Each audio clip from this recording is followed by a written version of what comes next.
Ya bafowethu, uze umuntu ethi wena ngiyakuzonda wena Phungalenja ngiyakuzonda. Esho kimi.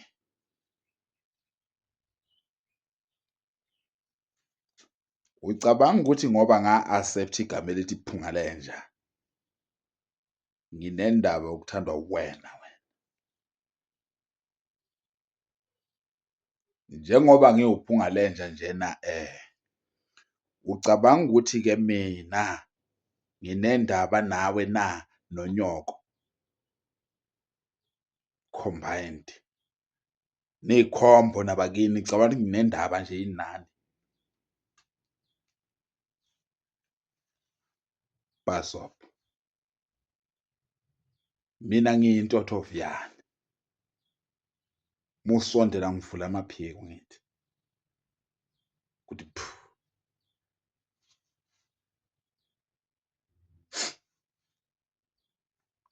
Wow.